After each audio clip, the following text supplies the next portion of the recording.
Okay, now can I start? Yeah. When can I do my thing? You could do it now. Stop it. Sorry. Let me start. I'm swinging my guitar. Okay, let me do my thing, and Okay, then go you're just gonna play over whatever I do. All right? I got a little more.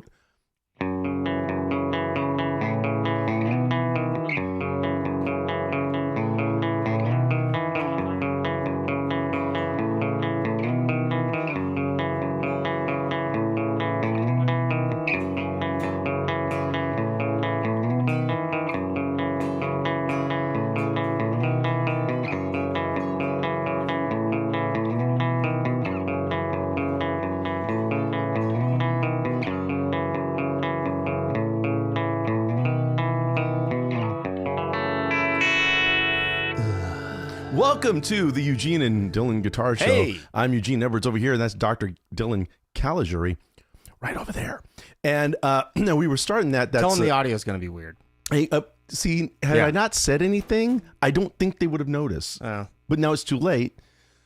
They're gonna Dylan notice. says the audio is going to be quote unquote weird. That's a direct quote. He's right there. You just heard him. What he means is you're going to hear my voice on one side. You're going to hear his on another. I don't know why that's weird. If you were standing in the room, my voice would be coming from the side. Well, it wouldn't be completely on one side versus the other. You would be some voice on this side and some on the. Now it's entirely like your brain is cut in half. All right, so you're going to have a bifurcated audio experience. Image for today's episode. Just for today. Yeah. Now, Dylan. Yes. Just got no. I'm talking to him. Oh, sorry. Dylan, wait, I'm talking to you. Okay, yes. Dylan, you just got back from Europe. I did. Well, the United Kingdom. Ireland is technically Europe. Oh, God damn. But Scotland is not, and they will let you know that. Mm-hmm. Scotland, to a lesser extent, but Ireland will let you know we're not Europe. We're not Europe. Or we're not. No. We're not the UK. I'm sorry. Yeah. Not the UK, but they are Europe. They're Europe. Scotland is the UK. It's the UK, but they are not Europe. Europe. And pounds in Scotland, euros in Ireland. Well, that's one way to keep track of it. So you were there doing what? I was studying the mating habits of the red-breasted sea crane. Okay, fine. I get it now. You can't talk about it publicly. Makes sense. I can, but no one would be interested. I was working on an AI music supervision tool. Right. So how many musicians and composers do you guys plan on putting out of work? Do you have did you guys Zero, the opposite. You're going to help composers. Yes, because it's not an AI music creation tool. It's an AI music employment tool. In the dream world, this AI tool is going to help, like, say, a film director come up with temp music for the real composer. No. There's no AI music creation at all. It's about the implementation of created music by humans. Oh, okay. So I'm going to write a bunch of music, and I'm going to say, hey, this has a dusty desert sunset feel. And then AI is going to go to the library with my thing, those tag words, and say, oh, someone just made a quick car commercial where there's a sunset in the desert and it's kind of dusty. We need music that applies. And boom. More limited due to licensing and stuff like that. But yes, something along those lines. We're making a world a better place somehow. But there was a guy, I saw an obituary the other day. A guy. We're going to do music for those too. A guy. Yeah. We're going to do music for that. Oddly, a lot of polkas. A guy just passed away, and in the late 70s, early 80s, he essentially made a computer that could write music. Oh, yeah. It actually would take in information from Bach or I think it was mostly Beethoven pieces, I believe. Yeah. And it sort of generated Beethoven-esque sort of music, and he was very controversial. It's been around for a long time. That's my point.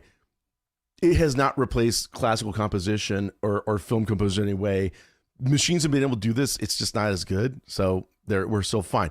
In the chat, cool. The stereos flips. Pretty odd, right? I know, right? That's awesome. Michael Storm says, thank you, Eugene, for the tips on playing with P90s. You're welcome. P90s, highly underestimated. Great recording pickups, you guys. It's amazing how often you've been listening to P90s on recordings, because they're a really compressive pickup. And they just have like incredible, great example. Yeah, classic example of a P90 of P90s on a rock record in action that you didn't know were P90s. Right. Of course, I have to, but you also have a cape on. Oh wait, sorry. Don't worry about the cape on. Yeah. I bet you didn't think that was a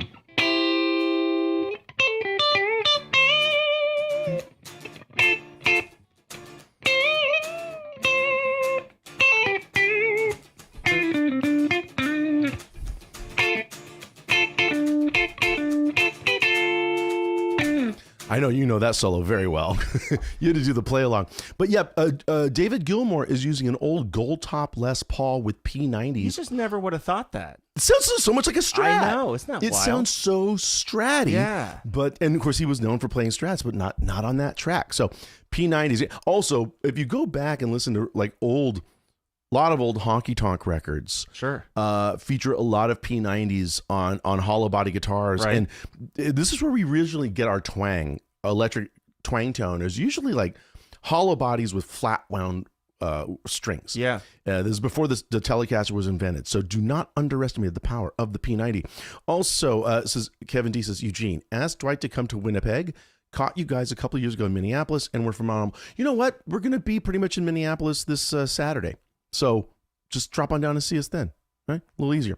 Minneapolis. And thank you, Dylan, for the best advice on playing fingerstyle, says Michael Storms. Get your right hand comfortable because you're going to be here for a while. That's great. And is Dylan playing Unplugged tonight? Can you hear this? Can anybody hear Dylan's guitar? Oh, maybe they can't hear it. I don't know. Oh, wait. Okay. I see signal. I just didn't. Yeah, right. Let's see. Tell them, talk amongst yourselves. No. I just, in the chat, just very plainly say, I can hear Dylan's guitar or I cannot hear Dylan's guitar. That's good, Eugene. No codes. Yeah. See, that way we know what's happening. That. But anyway, at the top of this, now this isn't Ask Us Anything. We just want to hang with you guys with some guitars because we always come in with an agenda. I know why. Because they're only hearing these two mics. Because when I don't have that plug-in thing, they're not hearing guitars at all. They're hearing your guitars, but they're hearing them through these mics.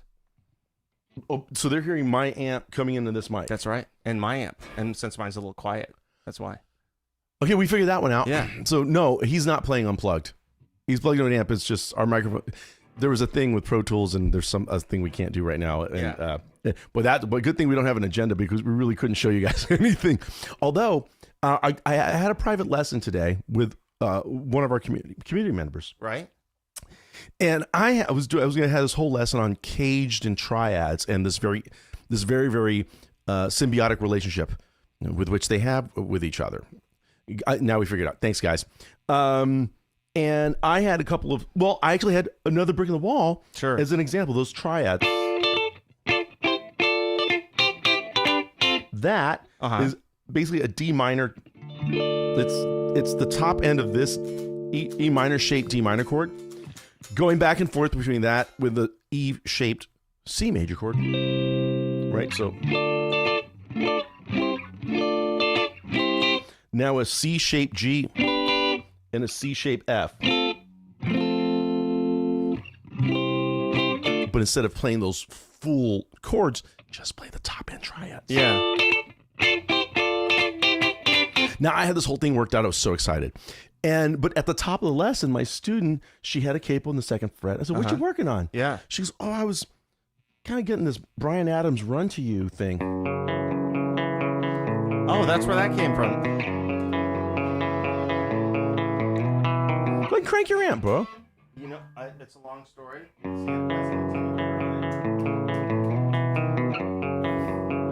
Which is a very, by the way, I had been teaching the student about arpeggios. So the student comes in with triads and arpeggios. And I thought, I should actually use this song for this lesson. This actually does a much better job. Right. Because this is like a low growly thing. Now this is just the bottom three strings of an E minor 7 chord. Right? And then an A major, which in this case is a G. But the cool thing, it's a B sus4. Yeah. So great. These are guitaristic things, by the way. It's really great. You don't hear these on a piano. Nobody's doing that. No. Now here's what's hip. I think there's a lineage. Here's my. It's not a theory. It's a hypothesis. Wow. I believe. Not a hypotenuse. It starts so great pop. Great guitar rock F sharp minor tunes starting in the early 80s. I say it starts with Refugee. I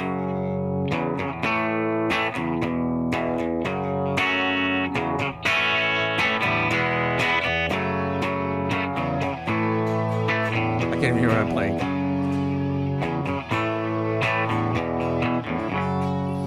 So it's just like this F sharp minor, A, E, just this loop. This thing that Mike had. Right. Apparently he only came up with it because he had just bought his first Les Paul and he wanted to just try it out. So he had a boombox and he just made a tape of himself just playing this over and over again. And so he's just wank on. He's just going nuts on his Les Paul. But then it becomes like, actually, that chord riff, though, is a thing. It is. And so they build a song out for it. Now, I think that this F sharp minor, A, E, then gets slightly interpolated, like maybe just a year later. I like interpolated. Someone check me on the dates, though, because I could just be making this up. Oh, yeah.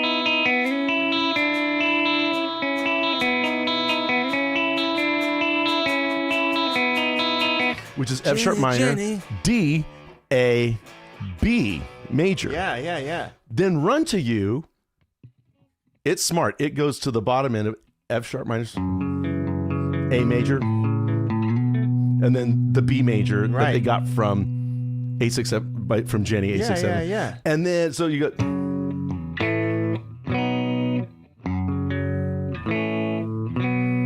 which feels like,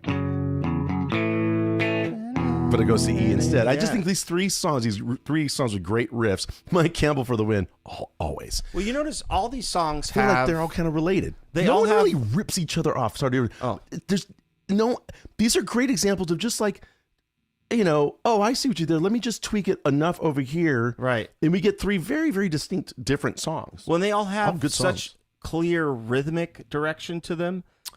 Talk about that. Well, when you're thinking about this is like when you're hearing somebody play something at Guitar Center, right? So you're going to your local Guitar Center, you have some credit, so you want to make the biggest little mistake of your life. It's like going to Reno.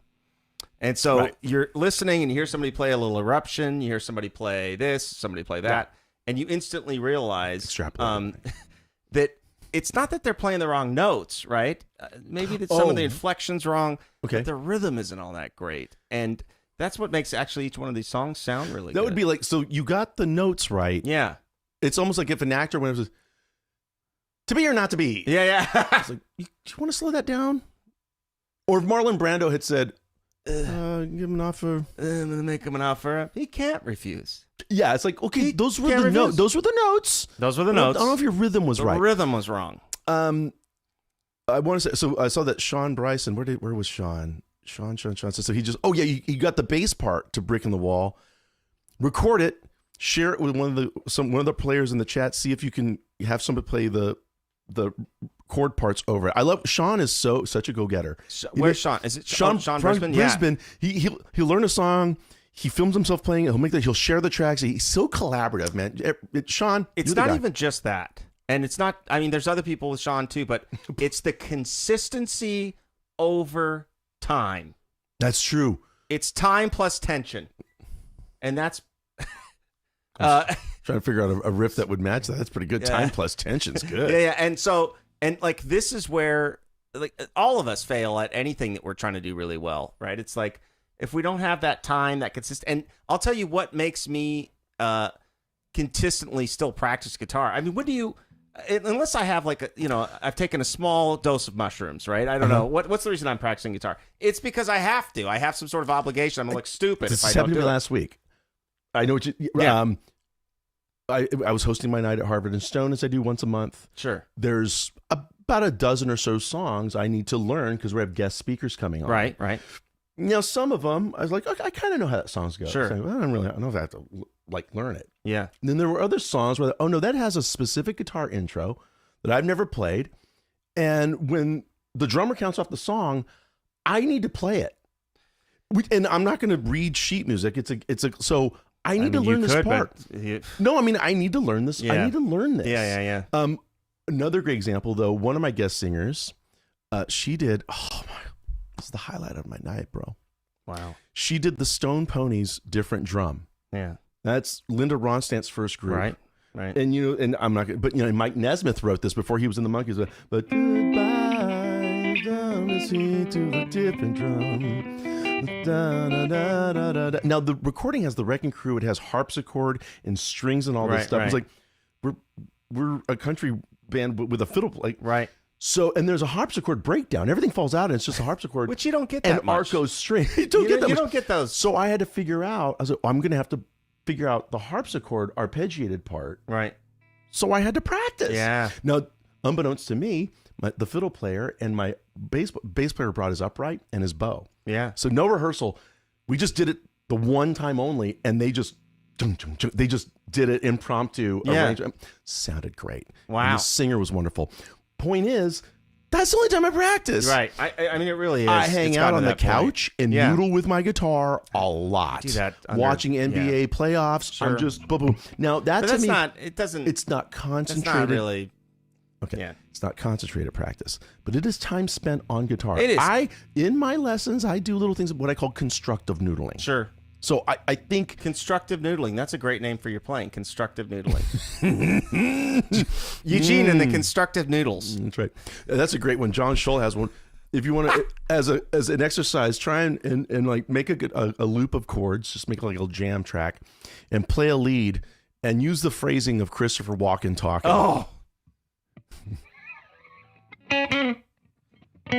Hey, why are you walking there when you could be walking here? Just put I can't do emphasis on a random note. Yeah. That's great. Mobile, Alabama chicken stuck inside of Memphis with the Mobile Blues again.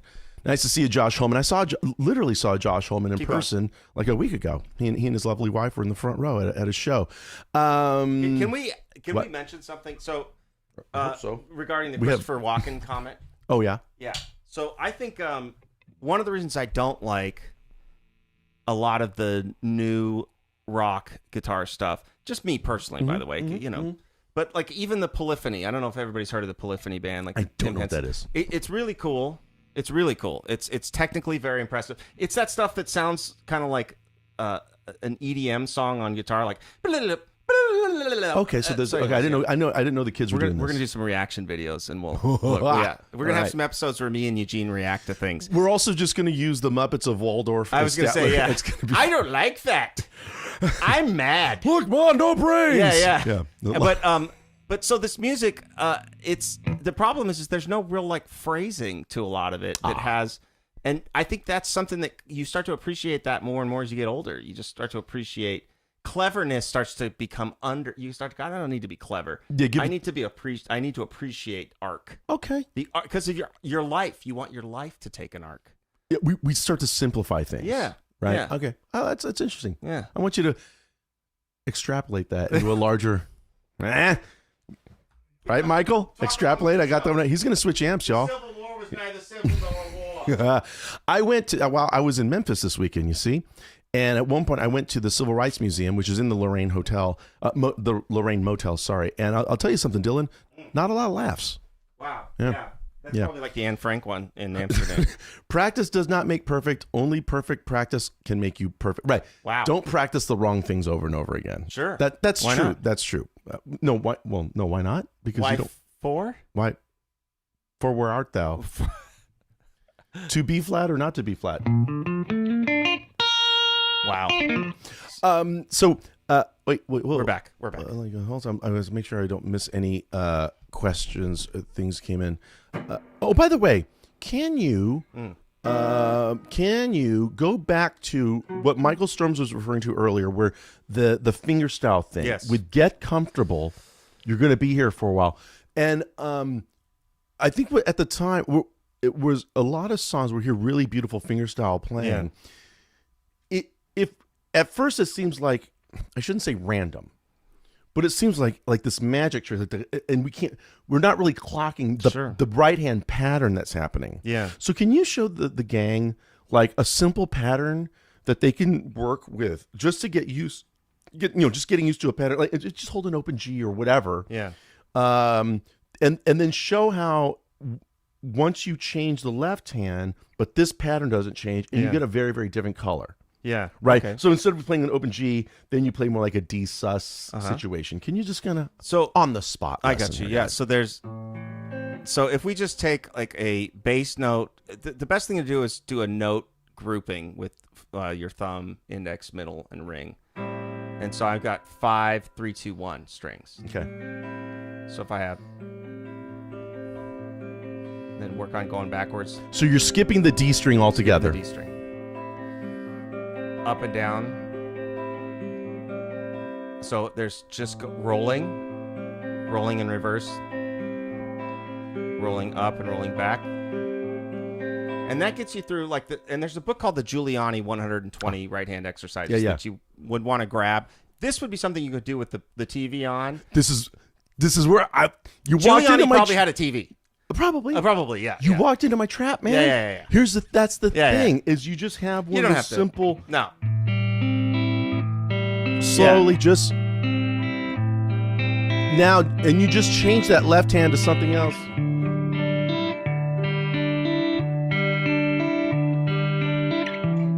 Sure.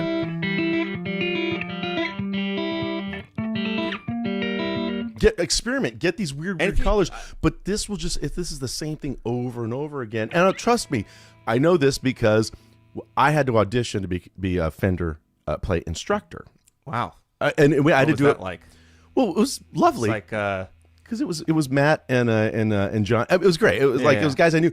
I mean, just technically, they had to make sure that if we give you this sheet music, can you read it? And, I see. and reteach it and not pee. Fair enough. Don't pee your pants. Right. So one of the pieces was Dust in the Wind. Oh, good. Yeah. And I just thought, and then I thought, wait a minute. You're like, do I really know? I mean, I know how to. I know how to play it, so you know what it is. I knew since I was right. You'll know what it is. Since I was 12.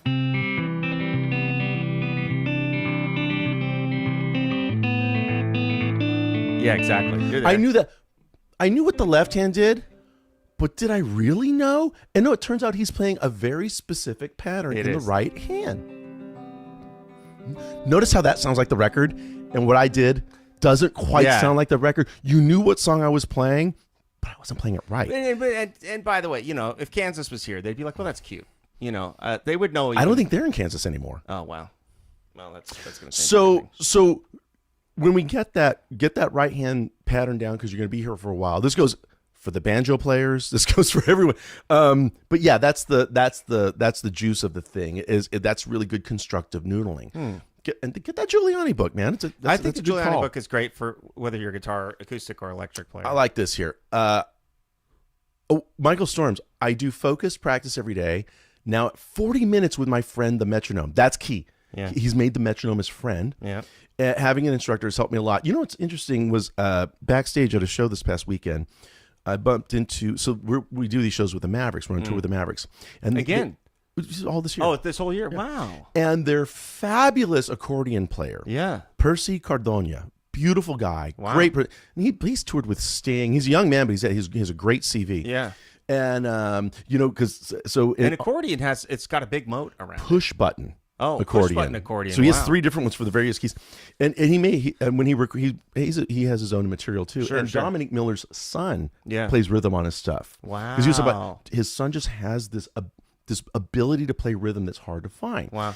And then Percy started talking about our old buddy Corey Wong. Oh, really? Okay. And I was reminded of years ago when we did a Fender Play episode with Corey Wong, and it was mostly about how to practice, how to practice rhythm. Yeah. And Corey talked a lot about really great lessons on how to work with the metronome. And so I advise you to go back, dig around for that episode. Yeah, it's how to make the metronome. COVID, like a pure COVID episode. Yeah, because I remember telling you, I actually met Corey in person last year at a festival. It was the first time we actually got to see each other in person. Here's a country, someone asked for a country rhythm tip. I saw somebody to spice up the country rhythm playing. Here's a little bit of a trick. Okay. And this is what I call, for lack of a better term, I call it the Beatles G6. Now, this is actually more the John Lennon G6, but let me explain. So in a song such as I Should Have Known Better, which really does have a classic country, it's...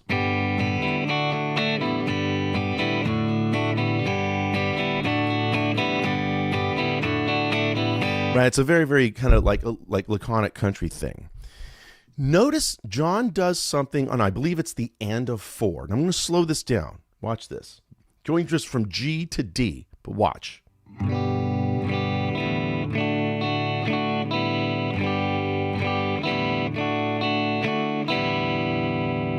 That. It's the old opener-oo. he's not fretting anything, but he hits the strings anyway. Yeah. Rhythm is so much more important to John than now. By the way, this is antithetical to what we teach you in the beginning, right?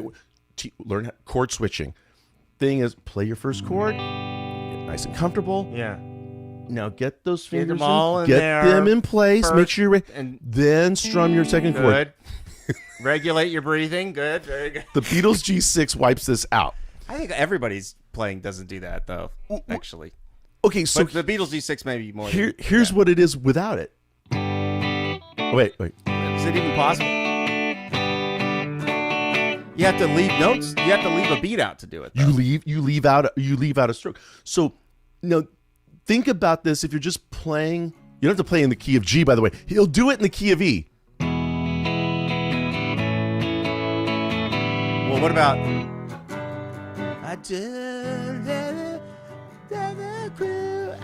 Or Night Moves, great example. everything that has strumming chords in it, pretty much. Now I know these aren't pure country song examples, but believe me, this is country rhythm playing. I lost the battle American. on that when we were making the program. So my battle was, I actually want to I don't start know from this story. the other angle, folks. What's I want that? to start from, we get you doing this.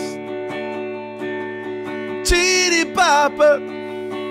And without stopping this, you get the other one in. And you try to get less of them in between there. So you get two. So you get one.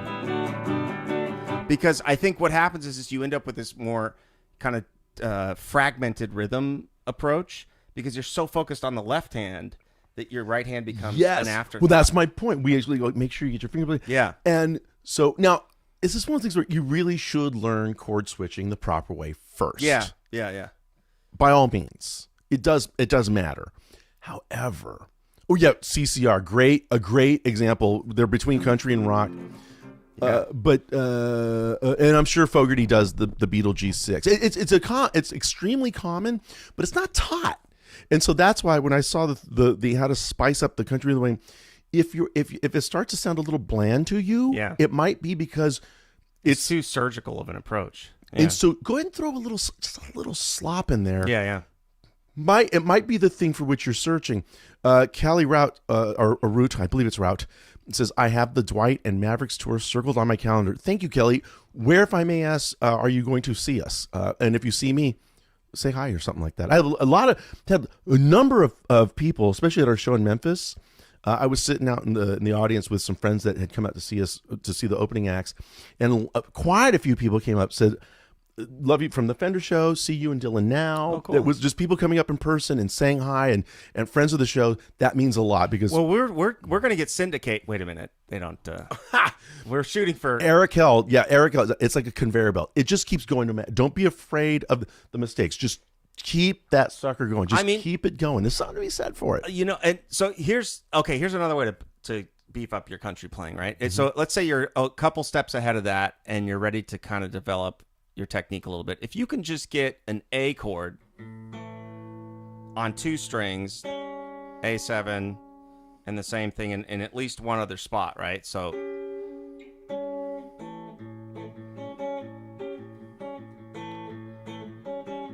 and then you would do the same thing on the next two string set and on the next two string set. So this is kind of my little lesson on cage. I don't know what to call it. Yeah. Caged is triads and vice versa, or vice versa. Triads are cage. I don't know. Don't keep your triads in a cage. Yeah.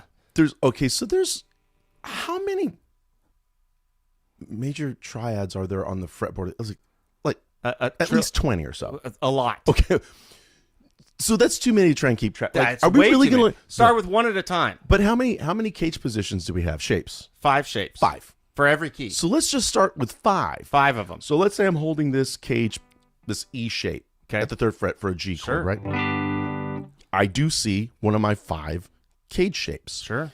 But I can also reduce this to a major triad on the A, D, and G, or the D, G, and B, or the G, B, and E. Right? Sure. Say unmute. Am I muted? They're probably talking about my guitar. Oh. Well, no. See, unmute's in front of my guitar on the screen in YouTube. No, it's just YouTube is muted because it's playing at a different. Oh, I understand now. Okay, sorry. Yeah.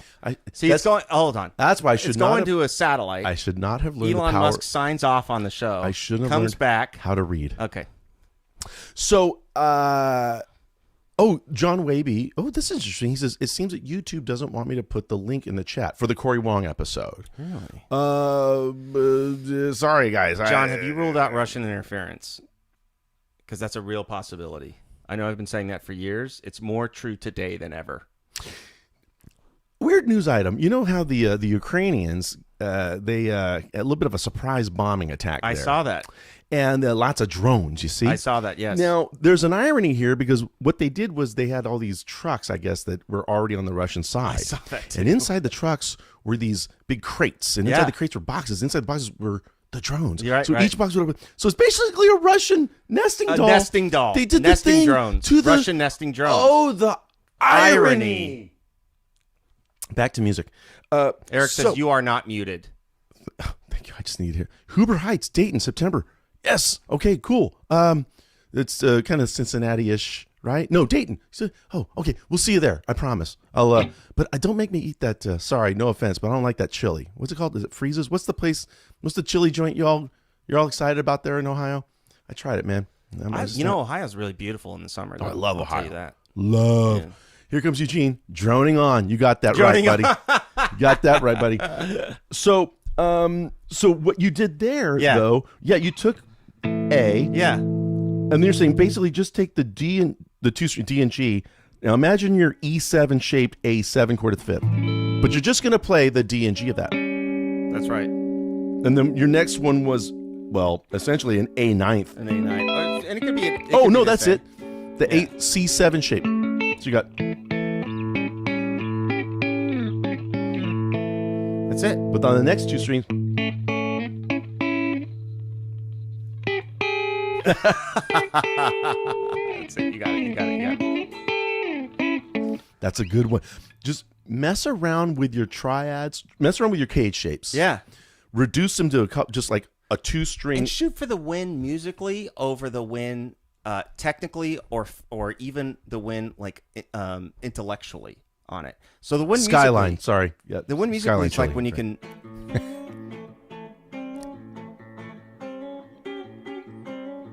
Can you do something musically with it? Here's a really cool real life rock example of that. When Led Zeppelin would do the song "Rock and Roll Live," Page was trying to cover a couple of his different guitar parts, so he does it. Oh, that's cool. Yeah.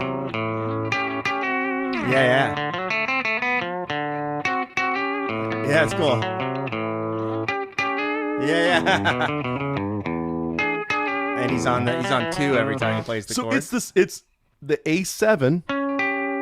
That's his A dominant. Yeah. When it goes to the 4 chord of D7, it just goes down half step. Yeah. Then back. And then for the E7, it goes up half step. I love it. Yeah. So, which means I could play A7, D7, and E7 all almost correct. So strum just kind of play a boot. Go to the 4. Back to the 1. 5. Back to the 1. I could comp so tastefully with the flat 7 and the major third. Oh, it's so hip. It is so hip. Well, so I would say that another way to get and maybe thinking about more ways to get something out of what you know. So let's say you're.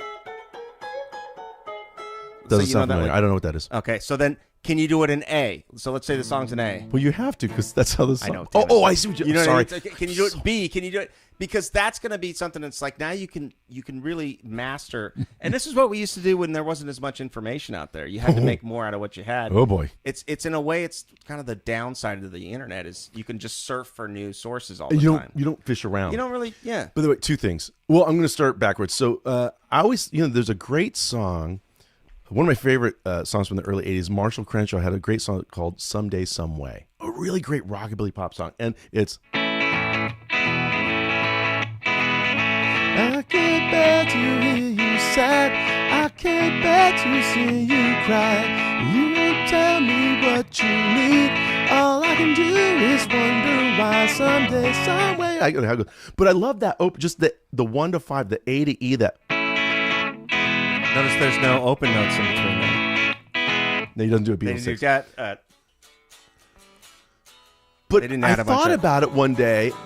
I was probably listening to like a garage rock station, probably Little Steven's Underground Garage, and Psychotic Reaction by the Carburetor 5. Great garage rock is this.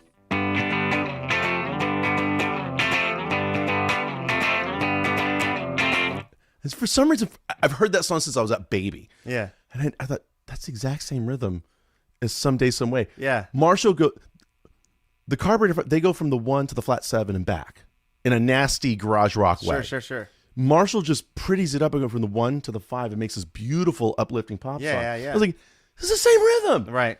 So now I guess what I'm saying is that you would learn a song and then you would just like noodle with it until you just rode away from it. Yeah. I like it. As opposed to moving on to something else. Right. Or exactly. Do I have every little intimation of what they're doing correct? Just move on. I think that's if you really want to be able to, and I don't, did you have a point where you picked a player? Like I picked Eric Johnson at one point. I wanted, because Eric Johnson's, if you haven't heard of Eric Johnson, all these people have heard of Eric Johnson. But if you haven't for some reason, definitely check out Eric Johnson. But I was like, this person sounds so different than everybody else. Why?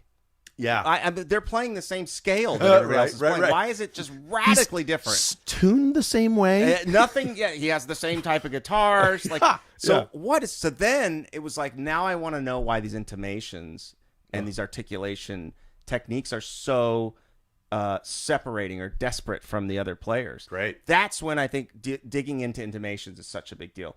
Okay. David Gilmour could be a great example of that, or even who plays the solo on. James Burton does. There's a great example of that. Does that make sense? So it's like, if you're inspired to get every intonation down, but the problem with going on Ultimate Guitar Tab or something is now we're trying to get every intonation of every song that's ever been created down, which means we're almost pedantically going after things and not organically, just kind of like going from one to the next. Yeah. I love. Some said Josh Ohm from Queens of the Stone Age. Taking away things. Agree. That's a lot of his riffs. Right. His riffs are usually dyads at most. Yeah. And singles. Now, someone asked about playing solo and how to beef up or how to get sent out. I don't know if we can scroll down again. Scroll up. Just right. Up. Jim K. Any suggestions on how to wait? No. Oh, you want for longer? Just a bit. Right there. Just leave right there. Any suggestions on how to make a solo sound thicker compared to the rhythm and chords? Solos with lots of single notes can sound tonally more tame without a ton of overdrive. Now, Jim, sorry, I have questions. Okay, he says, unless overdrive is the key to standing out. Sometimes it isn't. I'm assuming you're speaking in a live situation and not in a recording situation. Well, my hand looks massive when I do that. Sorry. It's beautiful. It's like House of Wax with Vincent Price. My film references are so current. So in a live situation, one thing we can Nuprin. Honestly, my mind goes to the other guys, the other people, I should say, playing could kind of help out a little bit. But one thing I learned years ago, I've told this story years ago. I learned this one in the club. Told it years ago? I've told this story years ago on this story. Yeah, episodes ago, years ago, and it happened to me even further back then.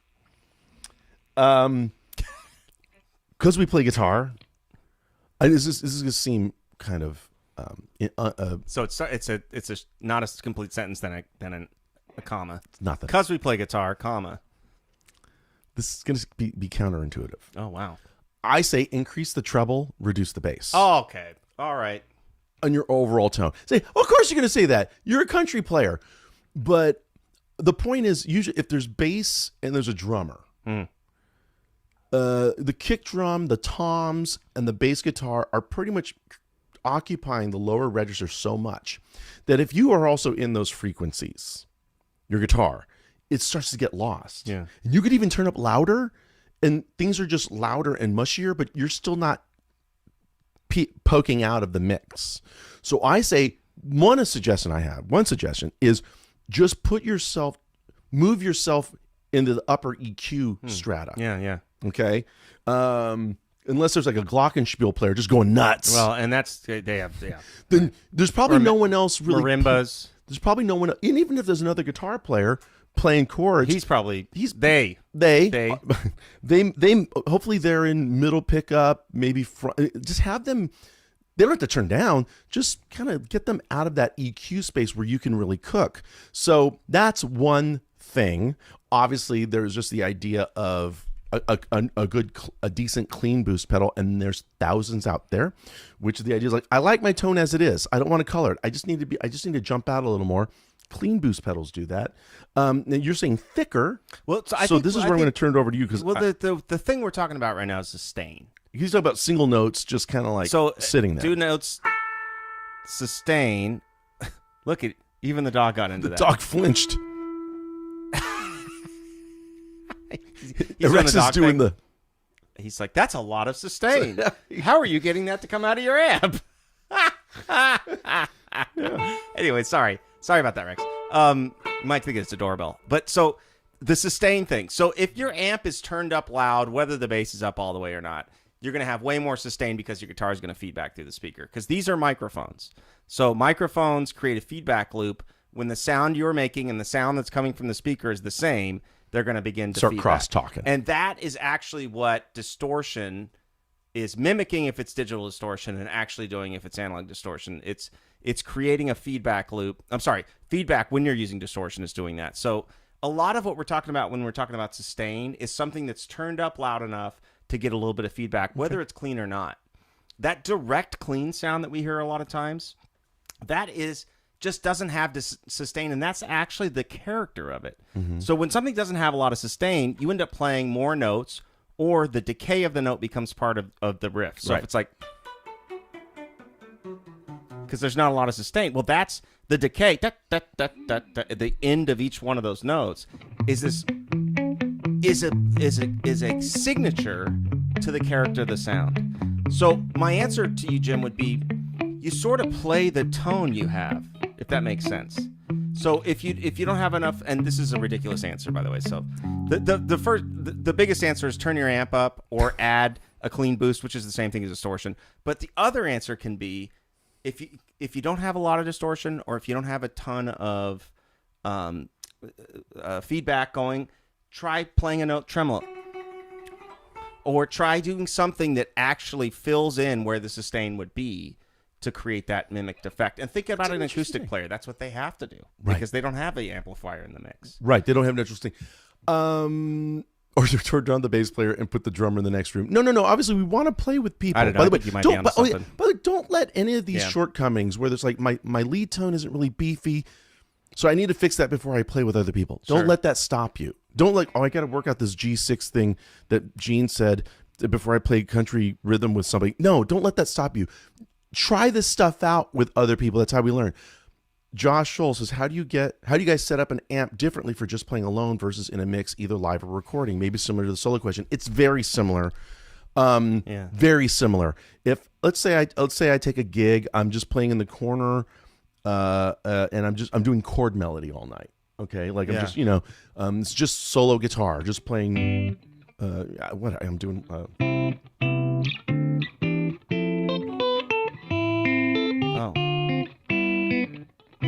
Just that sort of stuff. Now, I'm gonna have a there you go. That's a better soundtrack. Keep going. So I'm gonna set up my amp tone. I'm gonna my treble and bass are gonna be, the treble might be a little above bass, but let's say I'll have my treble at 7, my bass will be at 5, because I want a pretty good round sound. I don't have a bass player, so notice when Dylan plays those bass notes, boom. Boom! It's nice and thick and kind of woolly, because he's got to cover that bottom end. And of course, my high notes, I want them to chime, because that's where melodies are most likely going to be. The second an upright player comes and plays with me, it's gonna start getting my bass notes are gonna get lost and overwhelmed what he's doing. Right. So I'm gonna turn my bass control down a little bit because might he's even got just be playing those strings less too. And frankly, I probably won't Yeah. even playing those lower end strings. Yeah. So think of it that way. So yes, and by the way, on the Dwight gig, my amps, the bass is at 2 and the treble's at 10. And so one of the Little extreme for some people, but a lot of the greats very did common stuff like that recording though. situation though. And Yeah. what most of the time the guitar tone people use to record or to play in an ensemble does not sound that great outside of those situations. So for example, when you guys hear like a Fender GTX 100, right? And you go to the metal setting and it's like yeah. It's actually really difficult to have your guitar sound that big and then play with a band because where does the band go? Like you're the bass player, you're the guitar player. When you guys listen to the band Korn, okay. so you'll hear this like Mixing those records is a whole other art. well, but you hear the band Korn, listen to the bass. Yeah. It's literally just the beater of a kick drum as this guy's thumb because the guitars are the bass players. Correct. So it should give you an idea that like you actually don't have a ton of bass in your tone just about under any circumstances. Another thing about making your single note lines kind of stand out more, a little thicker. Now, this is a little more recording and mixing theory, but you can try this live. Someone mentioned like throwing a double stop here and there. True. Or an effect. Now, hear me out. Like even just putting let's say a little delay or a stereo chorus on it. The effect just helps it stand out. So it doesn't even make you louder as much as it's just a little more distinct in the mix. Now, if we're making a record and I've got a single note line, let's say it's in the verse, after like I sing something, and then there's a and it's like, well, that's a nice little, but it's not really sticking out. Well, there's a temptation. Well, we could turn it up in the mix, and now we got to turn everything else up, or it upsets down. So instead of doing that, producer Dylan would say, just double that, just play it unison. We're going to double track that line, keep the volumes low, but when they're played at the same time, they'll be. I'm going to pan them a little bit, like Dylan and my voices are. This is the Eddie Van Halen trick, right? The phase trick, yeah. Phase trick, really. So a phaser pedal, chorus, delay. These are pedals that we can do that, since we can't play double unison, blah, blah, blah, live. Yeah. Some of these time effects, even a tremolo set slowly, might just help the guitar because the effect helps it kind of take on a new nature and gives our single note lines a little more identity. Okay. And we're not really talking about volume at all. Right. So I don't know. I hope that helps, man. Yeah. I think it's a good question though, because it's, a lot of people are just thinking about the notes and not their length or their impression on the listener. Greg Stimple, this one's for you. Oh. I'm putting a wide range. Something humbucker. Something humbucker. I don't recognize that, but QNFA. In my neck position of in my neck position of a Mexican Tele. Okay. Do I use 500K volume pot and 250 for tone? You can use either.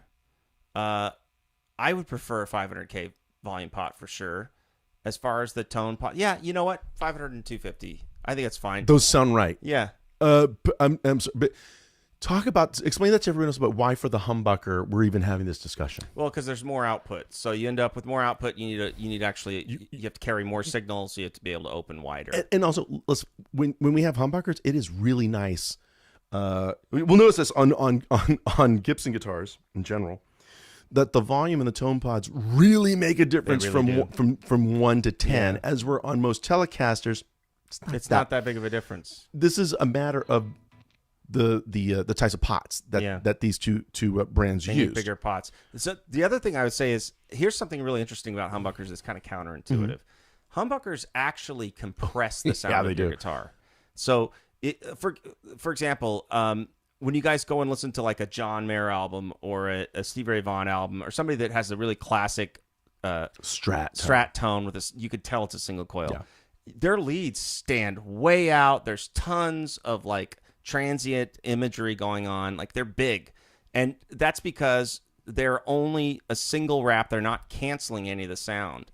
whereas a humbucker actually is a self-compressing mechanism. So the only thing you can really do is just turn it up. And the best example is add a ton of distortion to your tone, and you're going to notice that, wow, when I add distortion, what I'm playing actually gets quieter. Gets kind of boxed in an interesting way. Yeah. Also, you know what, Danny Gatton, my beloved Danny Gatton, of course, he was a Tele player, but he put those types of pots in on single coils because he would imitate lap steel volume and tone swells. Right. So it would sound like he hit a wah, like he's using a wah pedal, but I think he may have reversed the volume and the tone pot. So when he reached, maybe he didn't, but he would be picking with his pinky. He would do like a volume swell. Yeah, this isn't a Tele, but he would.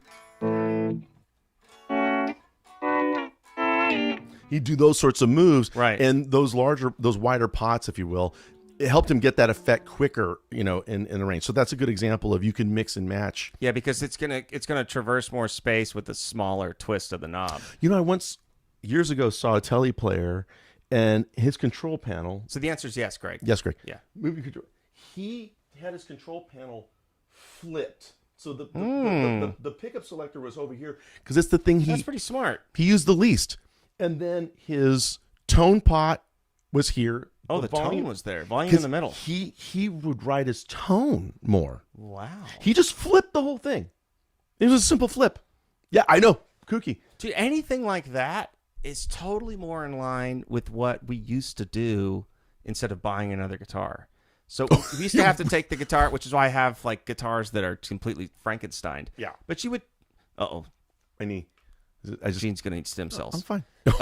Yeah. So if anybody's willing to... We'll start a GoFundMe. Yeah. No, but I think it's really a great idea for everybody out there to buy a guitar. Just taking that thing apart. It's kind of cool. This thing is going to be just in pieces. And if you can't put it back together, you're like, well, honey... That child is not going to work. Let's have another one. Bop it on the head and start Put it over. on the Island Misfit Toys. By the way, I came up with a line early on Instagram. The Fender kids over in Nashville. Yeah. Mike, someone from Fender, was picking with this guy Matthew, this wonderful player that sat in with me last year. Mm-hmm. And it's just they're on stools, and it's just Tele country crazy. Just straight. And I wrote, "This is more twang and triplets than a fertility clinic in Virginia." Hey, you people over there doing the copywriting for Fender, I'm available. Yeah, right. I'm sure they're looking for that edge. No, woman got. Oh, sorry, I'm getting caught up here. It's interesting. Someone said, John says, the lead presets on a lot of the modeling amp adds a long delay and it drives me crazy. Well, John, but that's a good example. Obviously, I think what you're referencing. Notice how even the manufacturers kind of use time effects to kind of give it that lead thing. Also, compression could help your single notes. Compression squashes a thing. It'll make it sustain. So it makes it sustain a lot and might be able to give more focus to it. Yeah. I keep saying maybe, though. I keep saying maybe. Compression is maybe one of the hardest ones for people to figure out for a long time because it's not obvious to people what it does right away. No, right. You know what I mean? That's why it's even harder to explain mastering. Yeah, exactly. Yeah, no, really. Anyway, guys, we've been here. It's almost been an hour. And I'm going to go over to Harvard and Stone and check out some music. So I'm working on, once we get the Pro Tools back up, we'll be able to have it sound right. But I think we're going to do some reaction shows, you guys. So basically... No, okay, I have... let's have this discussion. Well, the family's here. Let's go ahead and talk. Let me set this down. Hang on a second. I just want that thing in my... I have a problem. Yeah. I've had this problem for most of my life. Okay, we're starting with his problems. I have opinions. and then I say them. And people don't like them. And it's like my mouth through rocks. Yeah. So I'm a little nervous. Well, is it the profanity part or which one? No, I can keep it clean. I have radio experience, my Fender Live experience. That I can keep it clean. I think the world can handle opinions. Okay. Especially if they're like, you know what, Eugene? I used to like you. I don't like you now. I'm wildly comfortable with both. But if the opinion was the fulcrum of that, well, that's ridiculous. All right, reaction videos. Yeah. Now, should we just pose now for the phony thumbnails.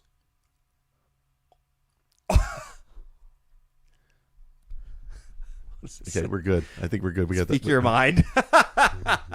No, Jim, that's what I'm afraid of. No. His opinions aren't that strong. No, but so I'm not talking about just random little reaction TikTokers thing. Okay. I'm talking about, I want to go through, like, for example, let's take the movie Crossroads.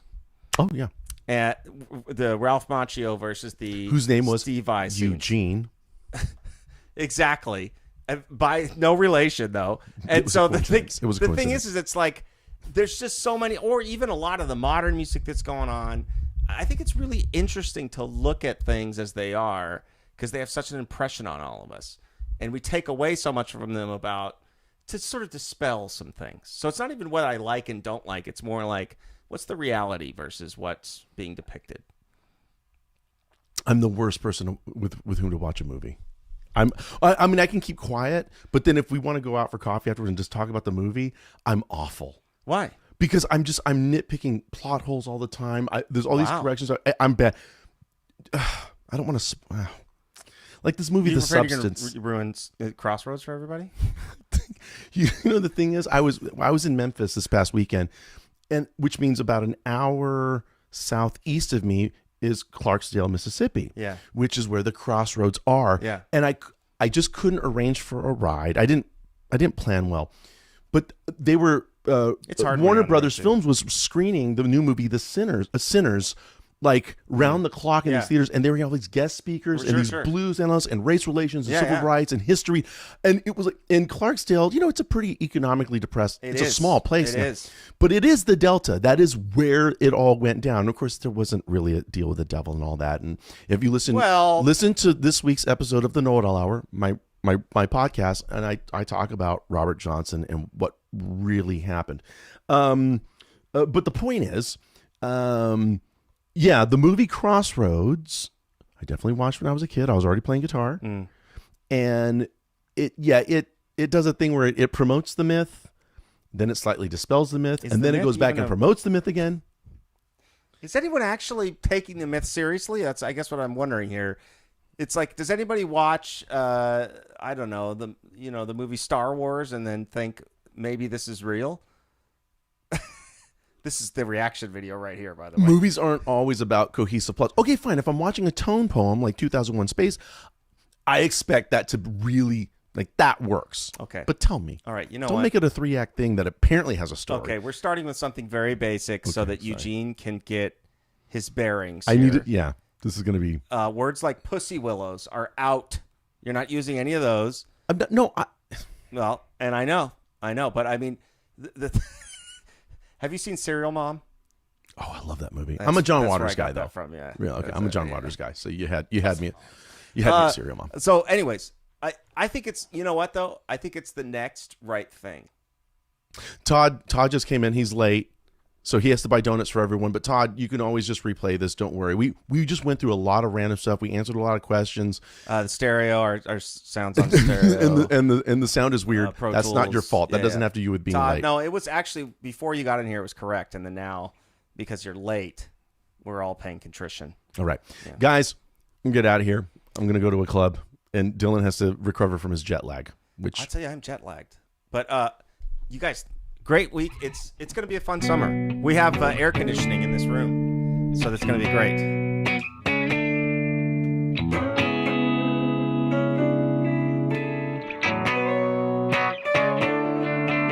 Hey.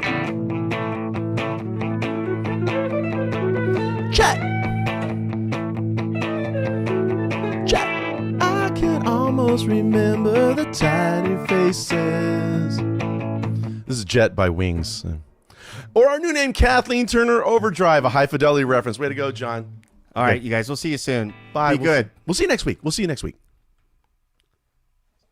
See how this works.